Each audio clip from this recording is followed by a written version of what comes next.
कहानी आदित्य की जुबानी। पता नहीं मैं कितनी देर तक बैठा खिड़की से बाहर देख रहा था और मेरे दिमाग में वही बात गूंज रही थी जो मैंने लिली से कहा था। मैंने उसे जाने के लिए कहा है। वह लिली जो मुझे उस वक्त मिली थी जब मैं बिल्कुल टूटा हुआ इंसान था। 2 सालों से किसी औरत के लिए कभी कोई जज्बात महसूस नहीं करता था। जब से सनाया मेरी मंगेतर शादी के मंडप से मेरे दोस्त अर्जुन के साथ भाग गई थी, लेकिन मेरे जमे हुए दिल को लिली ने पिघला दिया था और मेरे दिल में अब एक पक्का गड्ढा हो जाएगा जब वह मेरी जिंदगी का हिस्सा नहीं रहेगी। मैंने सोचा भी नहीं था इस हद तक दर्द पहुंचेगा मुझे। आदित्य, मैं अशोक की आवाज की अहमियत समझ रहा था। आखिर यह चल क्या रहा है? उसने फुफकारा। मैं उसे अनदेखा करने लगा। तुमने अभी क्या किया है? उसने झुंझलाहट के साथ पूछा। लिली अपना सामान पैक कर रही है और यादव जी पैनिक कर रहे हैं। मैं कसम खाता हूँ कि अगर उस औरत के साथ कुछ लेना देना हुआ तो मैं बीच में काटते हुए कहा, यही सबके भले के लिए है। मुझे रुकना पड़ेगा इससे पहले कि भविष्य में कुछ ऐसा हो जिससे मुझे अफसोस करना पड़े। अशोक उपहास करते हुए कहा, क्या तुम मुझे पूरा व्याख्या दोगे? क्योंकि तुम जो कह रहे हो उसका कोई मतलब नहीं बनता। जब तुम एले में थे क्या तुम दोनों साथ में? हमने कुछ नहीं किया, मैंने कहा। हमारे बीच में अब कुछ भी नहीं है। अशोक ने राहत की सांस छोड़ी और उसका यह विचार कि मैं और सनाया एक साथ में, यह सोचकर ही मुझे घिन आ रही थी। तो तुम अभी क्या कर रहे हो? अशोक की आवाज में गुस्सा था। क्या तुम सच में चाहते हो लिली छोड़कर चली जाए? मेरी मुट्ठियां कांप रही थी। मैंने कहा, हाँ, उसे जाना होगा। बहुत पहले ही जाना चाहिए था। सोचा मेरा फायदा उठाने से पहले जाना चाहिए था। मैं यह विश्वास नहीं करना चाहता जो सच नहीं है, मैंने कहा। मैं दोबारा से एक ही गलती नहीं करना चाहता। तुम क्या कह रहे हो? उसने डांटा, जैसे कि मैं पागल हूँ। आखिर तुमने सनाया से ऐसी क्या बात की? अब मेरा जबड़ा टाइट हो गया। मुझे पता है अशोक इसके खिलाफ है। अशोक ने उपहास किया। मैं नहीं जानना चाहता तुम दोनों आपस में क्या बातें किया था, पर मुझे लगता है तुम्हें अपने थेरेपिस्ट के पास जाना चाहिए। बिल्कुल भी नहीं जाऊंगा, मैंने सोचा। मेरा थेरेपिस्ट यही याद दिलाएगा कि मेरी हालत कितनी खराब है। तुम LA में गए थे और फिर से इनसिक्योर हो गए, अशोक ने कहा। तुम वही 0 पर आ गए हो। मुझे लगता था लिली ने तुम्हें ठीक कर दिया है, मैंने कहा। उसे मुझे ठीक करने की जरूरत भी नहीं थी। मैं इतने गुस्से में था कि कुछ तोड़ दूंगा। मैंने कहा, यह प्यार नहीं जो वह मेरे लिए महसूस करती है। तुम उस पर शक कर रहे हो, अशोक अविश्वास के साथ कहा। तुम सबसे मुश्किल इंसान हो जिससे कोई औरत प्यार करे, पर बिना किसी परेशानी से तुमसे प्यार करती थी।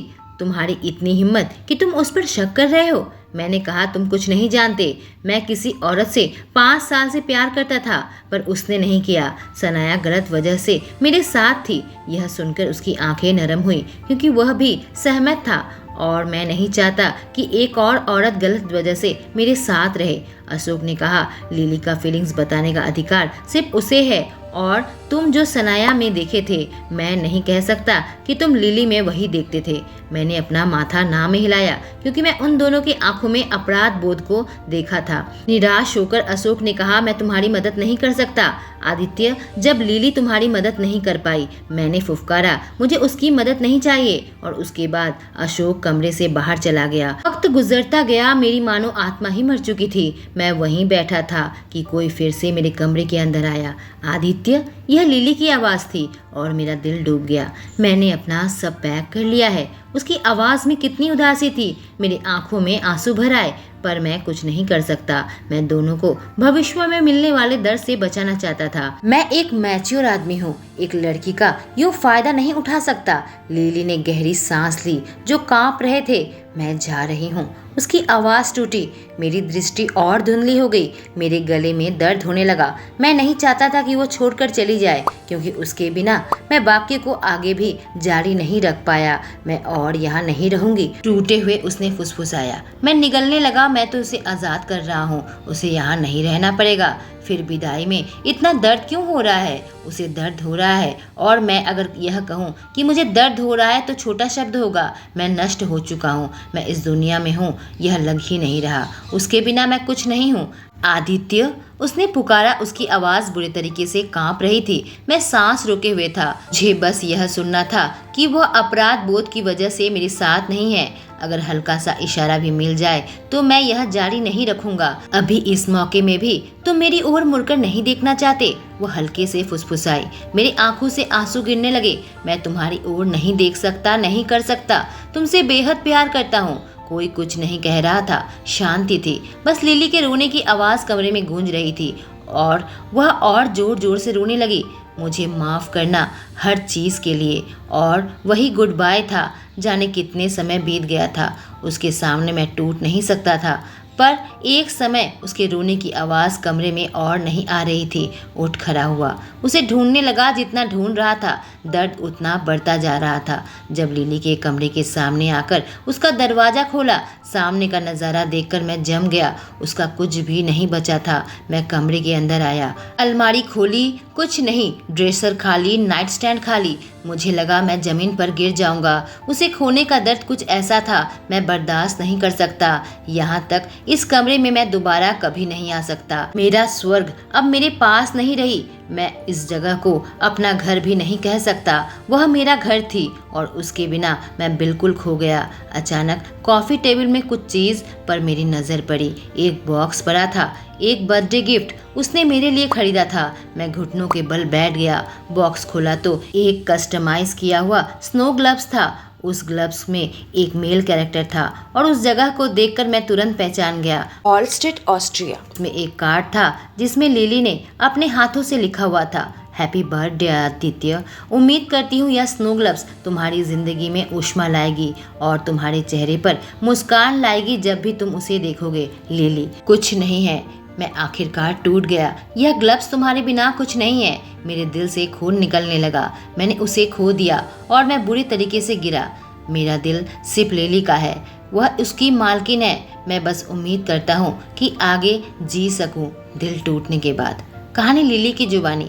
मेरी आंखें धुंधली थी जब मैं टैक्सी से खिड़की के बाहर देख रही थी। ऐसे रो रही थी कि अब ड्राइवर भी मेरी वजह से चिंता करने लगा था। मैंने सोचा भी नहीं था यह दिन भी कभी आएगा। आदित्य मुझसे नफरत करता है। मुझे हमेशा से डर था कि 2 साल पहले क्या हुआ था वह उसे पता लग जाएगा और जब आज पता लगा तो मेरी दुनिया टुकड़ों में बिखर गई और मेरे दिल के सैकड़ों टुकड़े हो गए। 2 साल पहले मैंने सनाया को डरा कर भगा नहीं दिया होता तो वह अर्जुन के साथ नहीं होती और यह शादी हो जाती। और अभी जब सनाया से आदित्य मिला उसे एहसास हुआ होगा कि वह उससे कितना प्यार करता है। शायद सनाया भी करती होगी और मेरे लिए आदित्य की फीलिंग एक गलती समझ रहा होगा। मैं इस कहानी की विलन हूँ जो 2 दिलों को अलग कर दिया था। उसके होंठ में जो कटे हुए दाग थे जरूर अर्जुन से मारपीट किया होगा। जिस इंसान से मैं प्यार करती थी मेरा इतना दिल दुखाया कि वह मेरे साथ नहीं रहना चाहता,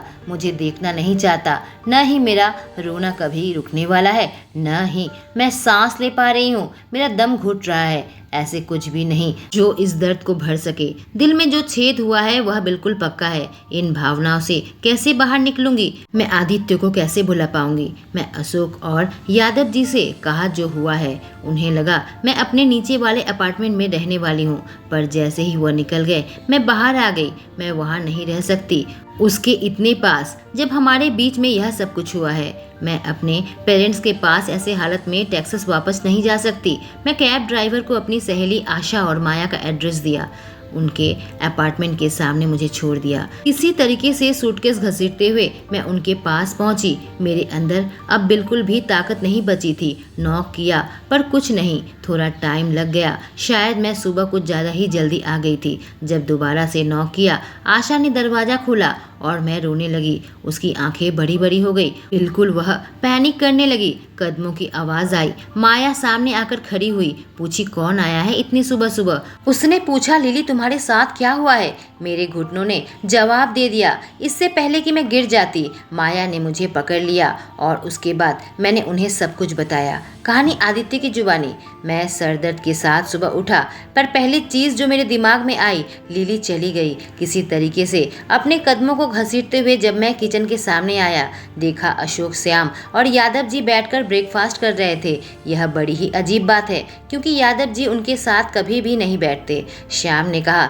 यह खाने का बहुत ही अच्छा टेस्ट है। अशोक ने कहा, सच कहा, पर बहुत दुख की बात है कि कोई इसका स्वाद नहीं ले पाएगा। यादव जी ने कहा, कोई मौका नहीं है, एक टुकड़ा भी नहीं मिलेगा। तीनों मेरी ओर देखने लगे। अशोक ने कहा, तुम यहाँ क्या कर रहे हो? मैंने सोचा यह मेरा घर है। यादव जी ने कहा, अगर तुम यह सोच रहे हो कि लिली ने जो खाना तुम्हारे लिए बनाया था वो तुम्हें मिलेगा तो तुम गलत सोच रहे हो, तुम इसके योग्य नहीं हो।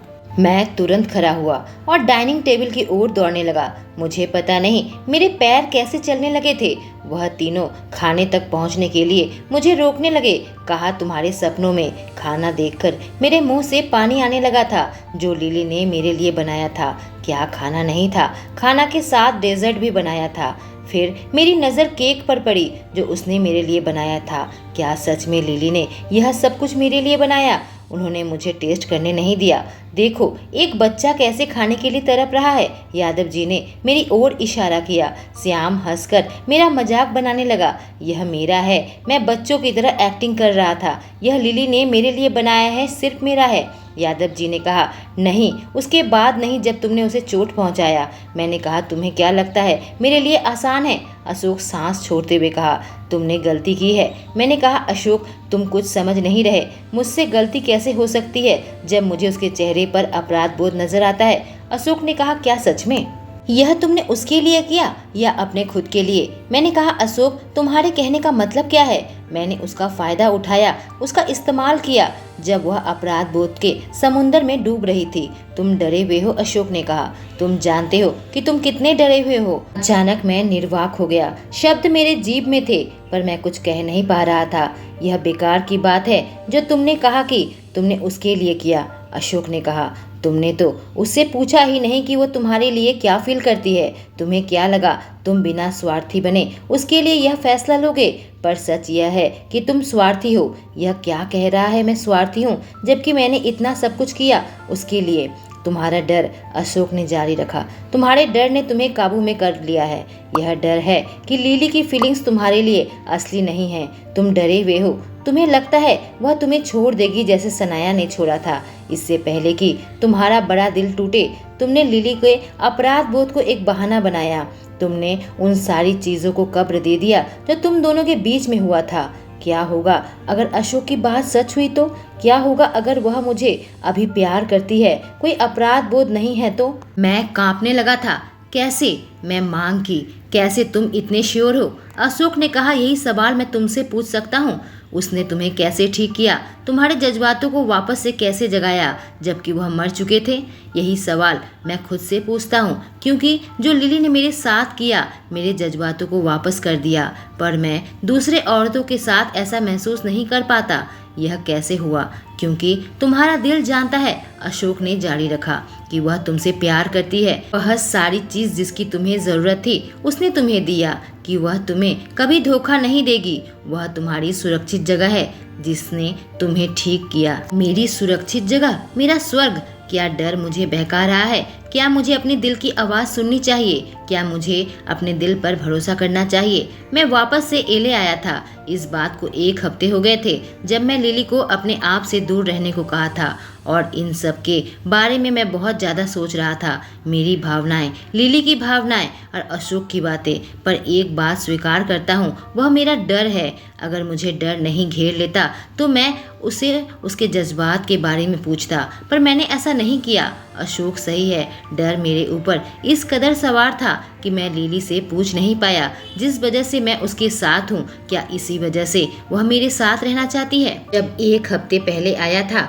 मैं बिल्कुल ठीक था, लेकिन मेरे इनसिक्योरिटी ने मुझे ऐसे घेर लिया कि मैं पूरी खिचड़ी पका चुका हूँ। मैं सनाया से मिलने आया था और रेस्टोरेंट बाहर के लोगों के लिए बंद करवा दिया था। तुम्हें देखकर बहुत अच्छा लगाया, सनाया ने कहा। मैं सोच रही थी कि जैसा तुमने कहा था, क्या तुम दोबारा वापस आओगे, पर तुम मुझसे फिर से बात करने के लिए वापस आए। Belated happy birthday. मुझे याद है जब पिछली बार तुम आए थे, तुम्हारा बर्थडे आने वाला था। मेरे पास तुम्हारे लिए कुछ है। एक छोटे से बॉक्स में उसने मुझे एक चांदी की चेन दी, जिसकी मुझे उम्मीद भी नहीं थी। शांति फैल गई। मैंने कहा, मुझे माफ करना, मैं यह स्वीकार नहीं कर सकता। उसने कहा, प्लीज मुझे गलत मत समझना, यह बस एक बर्थडे गिफ्ट है। मैं नहीं चाहती हमारे बीच में कुछ बदले। मैंने कहा, मुझे पता है, पर फिर भी मैं इसे स्वीकार नहीं कर सकता। मैं किसी दूसरी औरत से प्यार करता हूँ।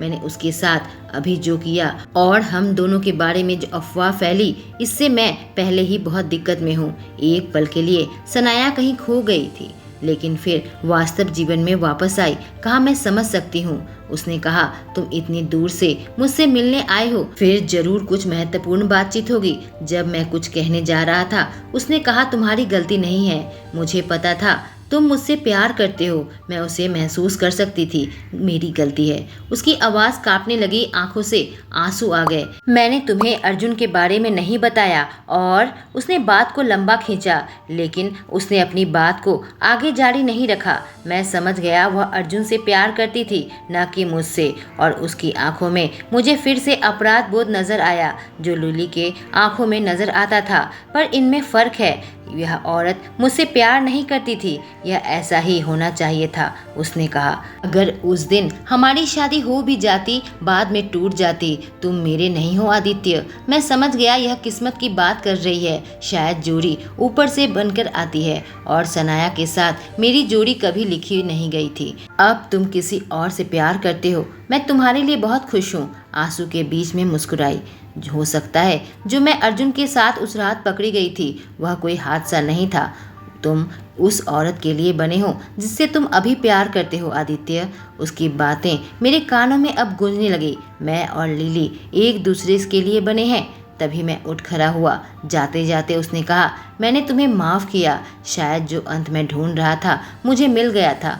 यह शब्द कि तुम्हें माफ़ कर दिया उसको तोड़ने के लिए काफ़ी थे। पूरे कमरे में उसके रोने की आवाज़ गूंजने लगी। जब मैं उठकर जाने लगा, अर्जुन फूल लिए वहाँ खड़ा था, और वह भी रो रहा था। जाने कब से वो हमारी बातें सुन रहा था। शायद वह उससे प्यार करता होगा। शायद हम तीनों दोस्तों के बीच में जो कुछ भी हुआ था, सब ऐसे खराब हो गया। पर मेरा यहाँ रुकना ठीक नहीं। यह उसका आपस का मामला है। मैं यहाँ से निकल गया, और अब मैंने ठान लिया था, मैं उसे अब वापस हासिल करूँगा, मेरी असली दुल्हन। जब मैं वापस सिएटल आया तो पता चला कि लिली अपने अपार्टमेंट में नहीं है। आखिरी बार अशोक और यादव जी ने उसे वहाँ छोड़ा था। इस बिल्डिंग के मालिक होने के नाते सीसीटीवी के फोटो से साफ पता चलता है कि वह अपना सूटकेस लेकर वहाँ से निकल गई थी। फिर भी मैं उसके अपार्टमेंट में खड़ा हूँ, यह विश्वास दिलाने के लिए कि वह सच में चली गई। मैंने उससे जो कहा था, उसके बाद वह मुझसे दूर ही रहना चाहेगी। पर अशोक और यादव जी को कुछ भी नहीं कहा था। अब मुझे यह भी नहीं मालूम वह है कहाँ। मैं फिर से उसका नंबर डायल किया, लेकिन पिछली बार की तरह वह कट गया। मैं उस तक पहुंच नहीं सकता। मुझे लगता है उसने मुझे ब्लॉक कर दिया है। मैं इसी लायक हूँ, मैं उसे चोट पहुंचाई। अशोक ने कहा, उसने बिल्कुल तुम्हारे साथ सही किया। मैंने कहा, पर आप लोग तो उसे फ़ोन कर सकते हो। उसने कहा, ऐसा सोचना भी मत, मैं तुम्हें इतना आसान रास्ता नहीं देने वाला। मेरा दम घुट रहा था। मैं अपने अपार्टमेंट से बाहर निकला। अचानक मेरा शरीर चौकना हो गया जब एक जाना पहचाना चेहरा मेरे सामने आया। मैंने उसे उस रात पार्टी में देखा था, लिली की दोस्त माया, जो पार्किंग लॉट में जा रही थी। जैसे ही वो कार के अंदर बैठने जा रही थी, मैंने चिल्लाया, माया। वह मुझे देखकर बिल्कुल जम गई। उसे जोर का झटका लगा। क्या तुम? उसने कहा। मैंने कहा, रुको, मुझे तुमसे बात करनी है, यह लिली के बारे में है। उसने कहा, मुझे यह काम आशा को देना चाहिए था। मैं कोई सही काम नहीं कर पाई। वह लिली की कार यहाँ से लेने को आई थी। मुझे लिली से मिलना है। मैंने कहा, मुझे पता करना है वो कहाँ है। उसने जवाब नहीं दिया, आंखें बंद कर ली। मैं भीख मांगने लगा, प्लीज, क्या वह ठीक है? वह मुझे ऐसे देखने लगी जैसे मैं दुनिया का सबसे बेवकूफ़ इंसान हूँ। क्या सच में तुम यह पूछ रहे हो वह ठीक है या नहीं? मैंने कहा, देखो, मैं जानता हूँ मैं गलत हूँ। मुझे यह भी नहीं पता वह मुझे कभी माफ़ भी करेगी या नहीं, पर मैं चीज़ों को ठीक करना चाहता हूँ। हूँ, मुझे उससे बात करनी होगी। वह हम अपने साथ अपनी कार भी लेकर नहीं गई और मुझे बहुत चिंता हो रही है। वह मुझे देखकर जांचने लगी। फिर माया ने कहा, मैं तुम्हारी जानकारी के लिए बता दूं, जब तुमने उसे लात मारकर निकाल दिया था तो इस तरह से नष्ट हो गई थी कि कार चलाने की हालत में नहीं थी। और मुझे खुशी है उसने ऐसा नहीं किया, नहीं तो उसका एक्सीडेंट हो जाता। हे भगवान, क्या तुमने कभी सोचा है तुमने उसे कितनी चोट पहुंचाई है? कितना रोई थी कि वह ठीक से बात भी नहीं कर पा रही थी। मुझे माफ करना आदित्य, उसने कहा, पर तुमने उसे बहुत ठेस पहुंचाई है। वो मेरी पक्की सहेली है और मैं नहीं चाहती उसे और ज़्यादा चोट पहुंचे। पिछला हफ्ता बहुत मुश्किल था, उसके चेहरे में एक छोटी सी मुस्कान लाना भी। मैंने एक दर्दनाक कांपती हुई सांस छोड़ी। जिस औरत से मैं प्यार करता हूँ उसे इतना दर्द दिया कि वह दोबारा मुस्कुरा नहीं पा रही। माया, मैं निगलने लगा। मैं ऐसा नहीं चाहता था। इतना कहा था कि माया अपना इंजन स्टार्ट करने लगी। मैंने श्याम को फ़ोन लगाया और उससे कहा, तेजी से कार पर माया का पीछा करो। माया अविश्वास के साथ बोली, क्या तुम मेरा पीछा करने वाले हो? तुम मुझे और कोई चांस नहीं दे रही हो? मैंने कहा। वह चीखने लगी, तुम ऐसा क्यों कर रहे हो? हम नहीं चाहते कि लिली इस प्रॉपर्टी में दोबारा वापस आए, इसलिए मैं उसकी कार वापस लेने आई हूँ। मैंने कहा, मुझे माफ करना, मुझे पता है कि सब खिचड़ी पक चुकी है, पर मैं वादा करता हूँ दोबारा उसे कभी चोट नहीं पहुँचाऊंगा। मुझ पर विश्वास करना होगा ताकि सारी गलतफहमी मैं दूर कर सकूँ। मैं ऐसा सोचा था कि मैं खुद से उसे बचा रहा हूँ, पर यह कोई बहाना नहीं है, मैं जानता हूँ। माया ने कहा, ठीक है, तुम्हारी बात पर विश्वास करती हूँ कि तुम उसे दोबारा चोट नहीं पहुँचाओगे, और मैं इतनी तेज कार नहीं चला सकती। मैं तुम्हें उसका पता बताती हूँ। मैं उसे अपना फ़ोन दिया और उसने उसका एड्रेस टाइप कर दिया। शनिवार को सुबह मैं उस दरवाजे पर खड़ा था जो मुझे लिली तक पहुँचाएगी। एड्रेस माया ने मुझे कल दिया था, यह उसी का पता है। माया ने इससे अधिक कुछ मुझे नहीं कहा था। क्या उसने एक नई जगह ढूंढ ली और अकेले रहती है? उसकी कोई रूममेट है? माया ने जैसे ही पता दिया था, मैं लिली से मिलना चाहता था, लेकिन फिर मुझे लगा मुझे शायद खुद को तैयार करना होगा। मैं अपना इकलौता चांस उड़ा नहीं देना चाहता था और मैंने उसके लिए कुछ स्पेशल तैयार किया था। उम्मीद करता हूँ इससे वह मेरी असली जज्बात देख पाएगी। मैं वहाँ खड़ा खड़ा अपने नब्ज को शांत करने की कोशिश कर रहा था। मुझे अभी लिली से मिलना है, मैं उसे मिस कर रहा हूँ। जैसे ही मैं दरवाज़ा खटखटाया, उधर से कदमों की आवाज़ आने लगी और दरवाज़ा खुलते ही मैं अपनी जगह पर जम गया। मेरे सामने एक आदमी खड़ा था। मैं इसे पहली बार नहीं देखा था, कॉलेज पार्टी में देखा था। रमन, वह लड़का जो मुझसे 1 साल बड़ा था, यहाँ यह क्या कर रहा है? क्या माया ने मुझे गलत एड्रेस दिया है? मुझे देखकर चौंक गया, लेकिन फिर आंखें छोटी छोटी कर ली। कहा, तुम लिली से मिलने आए हो? उसकी आवाज़ दोस्ताना नहीं थी। तब मुझे समझ आया, माया ने झूठ नहीं कहा था। रमन मेरे आने की उम्मीद नहीं किया था, मतलब लिली यहाँ रहती है। मेरा शरीर कांपने लगा। मैंने पूछा, तुम यहाँ क्या कर रहे हो? रमन ने उपहास किया, क्या मैं अपनी गर्लफ्रेंड के साथ समय नहीं बिता सकता? गर्लफ्रेंड? अगली चीज जो मैं जानता हूँ। मैं लाल देख रहा था।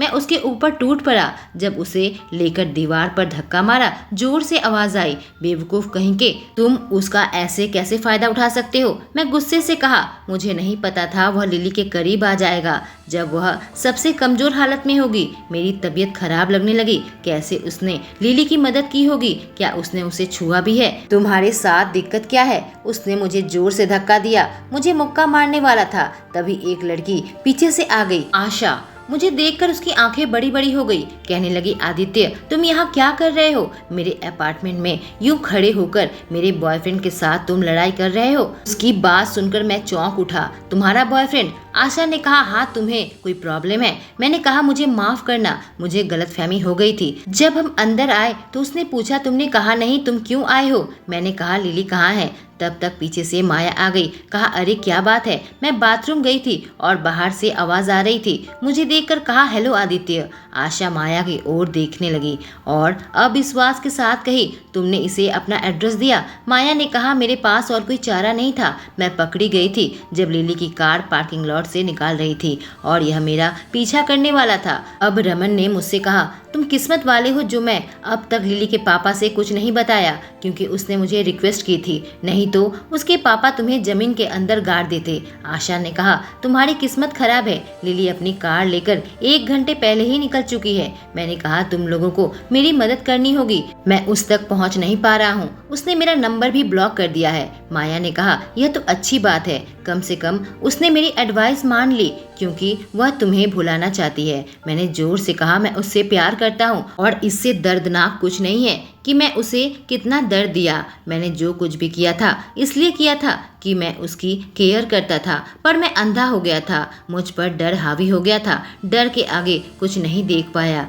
मुझे समझ नहीं आया वो मेरे लिए क्या महसूस करती थी। कमरे में शांति फैल गई। मैंने उसे कभी इसलिए चोट नहीं पहुंचाई कि वह मेरे लिए काफी नहीं है। मैंने आगे जारी रखा, वही मेरा पहला चॉइस है, वो मेरी सब कुछ है और हमेशा रहेगी। और मैं उम्मीद करने लगा कि यह लोग मेरे प्लान में मेरा मदद करेंगे। कहानी लिली की जुबानी। मैं बुक स्टोर में थी, जहाँ बैठकर किताबें पढ़ रही थी। इन किताबों में से ही मैं अपने दर्द दूर करने की कोशिश करती थी, पर उन जगहों पर नहीं जा सकती थी जहाँ मेरे और आदित्य की काफ़ी यादें थी। मैंने सोच लिया था 6 महीने का प्रोग्राम खत्म होते ही मैं यहाँ नहीं रहूंगी, बल्कि वापस चली जाऊंगी। तभी मेरी सहेलियों का चैट ग्रुप में मैसेज आया। माया की तबीयत ठीक नहीं थी, उसने एक पेंटिंग खरीदा था। मुझसे कह रही थी आर्ट गैलरी से मैं उसे कलेक्ट कर सकती हूँ या नहीं। मैंने कहा कोई बात नहीं, मुझे एड्रेस भेज दो। आर्ट गैलरी बुक स्टोर से ज़्यादा दूर नहीं थी। मैंने अपनी कार की इंजन बंद की और आर्ट गैलरी में आ गई। मुझे पता है माया को आर्ट पसंद है,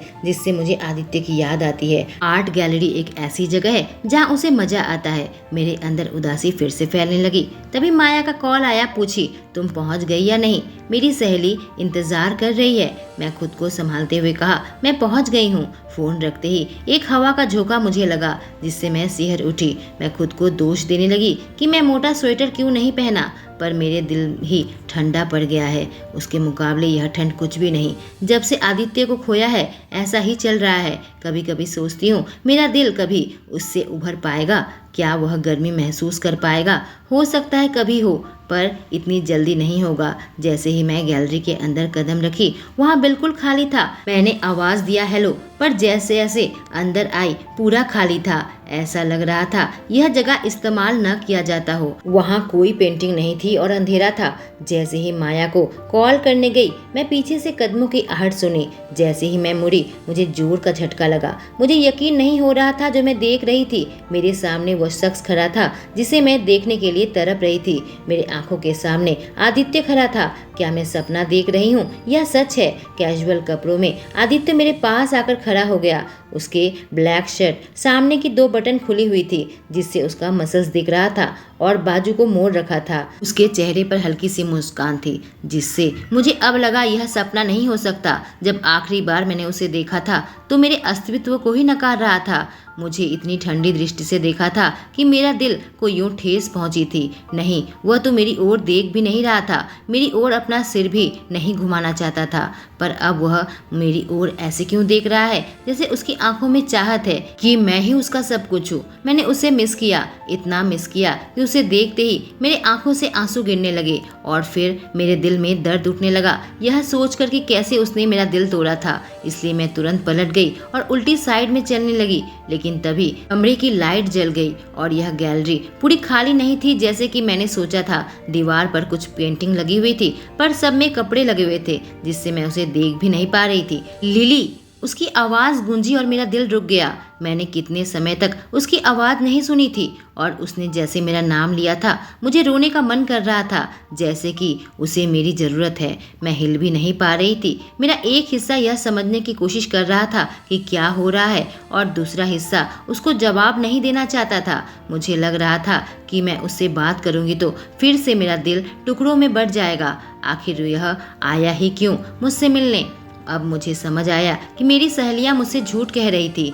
यह आदित्य का ही प्लान होगा। लिली, उसने मुझे दोबारा पुकारा और इस बार उसकी आवाज कांप रही थी, इतनी कमजोर थी और उसमें उदासी झलक रही थी। मैं सांस नहीं ले पा रही थी, मेरी आंखों में और आंसू बनने लगे। यह मुझे ऐसे क्यों बुला रहा है? आखिरी बार जब हमारी बात हुई थी उससे अलग क्यों है? पीछे से आदित्य की आवाज आने लगी। मैं वहां से भाग जाना चाहती थी पर मेरे कदम नहीं उठ रहे थे। आदित्य ने मेरे कंधे में हल्का सा हाथ रखकर मुझे अपनी ओर मोड़ा पर मैं नीचे देख रही थी, उसकी ओर देखने को तैयार न थी। कांपते हुए हाथों से उसने मेरे चेहरे ऊपर उठाया और मेरी आंखों में देखा, जिससे उसे जोर का झटका लगा। वह कांपते हुए सांस छोड़ा। मुझे शर्म आ रही थी यह सोचकर कि जाने उसने मेरी आंखों में क्या देखा, क्योंकि मैं अपने सही जज्बात उससे छुपा नहीं सकती। शायद वह समझ गया होगा कि मैं भी मर जाना चाहती हूँ। इसका क्या मतलब है कि वह फिर से मेरा दिल तोड़ेगा। मुझे माफ कर दो, आदित्य टूटकर फुसफुसाया। मुझे माफ कर दो कि मैं इतना बेवकूफ था कि यह महसूस नहीं कर सका। मुझे माफ करना, मैं डर को हमारे बीच में आने दिया। मैंने त्योरी चढ़ाई, मुझे कुछ समझ नहीं आ रहा था और जब मैंने कुछ नहीं कहा उसने जारी रखा। जो चीज़ मैं तुम्हारे जाने से पहले तुमसे कहा, मेरे कहने का वह मतलब नहीं था। मैं अपना सिर हिलाने लगी। यह कंफ्यूजन मेरी जान ले रहा था। मुझे समझ नहीं आया। मैंने कहा, दोस्तों, आदित्य लिली से माफी मांगने के लिए क्या तैयारी की है? उनके बीच में गलतफहमी कभी दूर हो पाएगी? क्या आदित्य वापस से अपनी दुल्हन को हासिल कर पाएगा? और क्या होगा? इस कहानी का अंत जानने के लिए कहानी का अगला भाग जरूर सुने। एपिसोड्स के पिछले भाग में कमेंट सेक्शन में पिन कर दूंगी। Thank you.